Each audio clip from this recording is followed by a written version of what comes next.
Good morning, my lovely students. Here, today I'm starting the introductory part of Chapter 7 Science, Biology, Diversity in Living Organism, Class 9.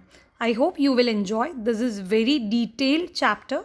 If you are thinking to pursue science and especially biology, this chapter is going to help you for class 11. So kindly pay attention. This is very detailed and very important chapter so far. Let's begin. Diversity in living organism, that means varieties present in the living organism. Now, biodiversity, just break down the word. Bio, that means something living. Diversity, that means something variety. Each organism in this world, whether it is plant, animal or microorganism, is unique in self. This uniqueness of individual form on the basis of diversity among the living organism. So they are different from each other. Biodiversity refers to the diverse or varied form of living being which differs from one another: external appearance, size, color, pattern, internal structure, nutritional, behavior and habitat. What is taxonomy? Taxonomy is the biological science which deals with the identification of organism. You know that there are n number of million numbers of organism present in marine or on the earth or in the forest. So we need to identify them. We use the taxonomy. One of the function of taxonomy or the systematic is to provide a scientific name for every living creature. So they are commonly known all over the world. The need for a uniform international system of naming is obvious. Common vernacular name for the same plant or animal vary from region to region, and it have many disadvantages because when we are studying globally, we should know their scientific name. Disadvantage of common names are: name of the same organism vary from region to region. So what you call here in India, you might call the same object something else in the other region. These names are not understood elsewhere where. Moreover, the same common name may be used for different kinds of animals. For example, name of Canchua is used for both earthworm and ascaris. So both are the different organism. We can't use the same name, regional name for them. The name may change and don't apply universally. What is nomenclature? In biology, every organism is given two proper names. The first is the name of genus to which an organism belongs, and the second name is the name of species to which it belongs. First name is shared with the other members of its genus, but the second name of the organism is very specific and it is not shared with any other genus.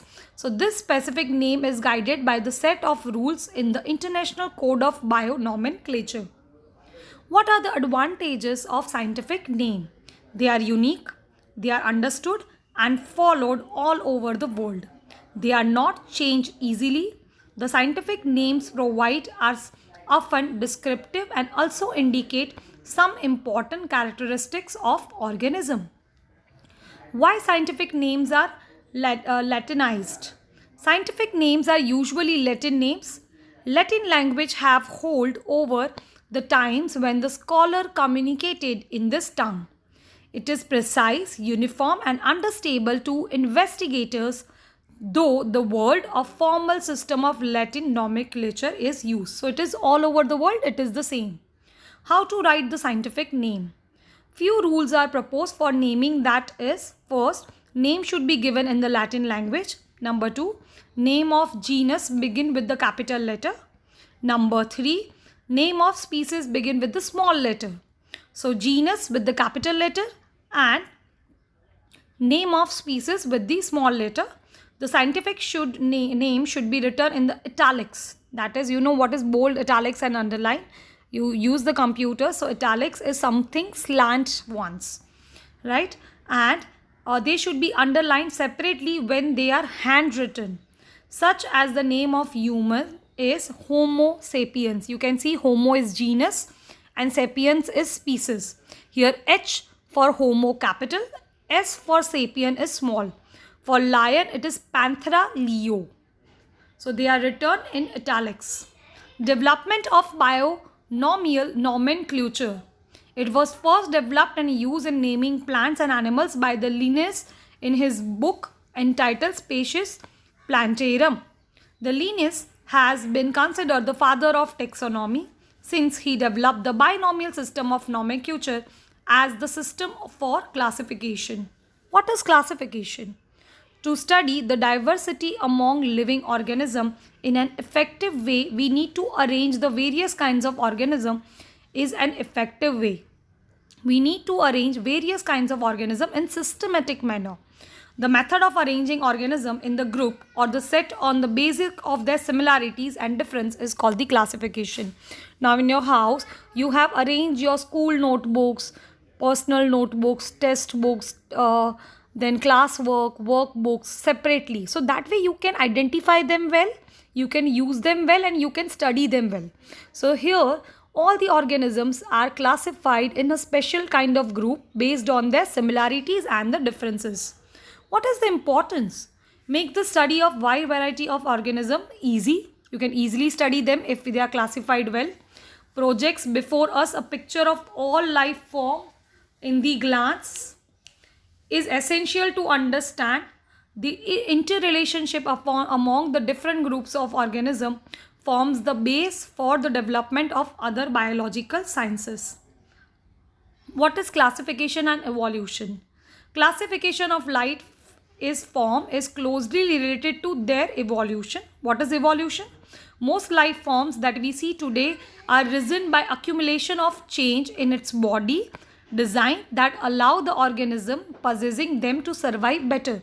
So if you see the previous generation, you are much better with the current generation because you have all those necessary changes which will help you to survive. Charles Darwin first described the idea of evolution in the book The Origin of Species. Connection between evolution and classification. If the idea of evolution is connected to the classification, it becomes apparently with the Asian body design have not changed much. There are other group of organisms with the Asian designs or in the first commonly referred to the primitive or the lower are similar, while those with the recent body design or in the second group are commonly referred to the advanced or the higher or more complex organism. Basic classification is there are 5 kingdoms with the system. Classification has been suggested by the H. Whitaker or the Whitaker has based his classification scheme of the following 3 levels of organism. The first, prokaryotic versus eukaryotic structures of cell, unicellular versus multicellular organization, and the modes of nutrition, that is photosynthesis or absorption from the environment and the ingestion. So this is the Hershey's of classification of group. The first is kingdom, that is further divided into phylum or division, that further divides into class, then order, family, genus, and lastly it is the species. Right? Then it is the species. What are the species? Species is the group of individuals with similar morphological characteristics which are able to breed among themselves and produce offspring of their own kinds. Individuals of same species resemble each other closely both structurally and functionally.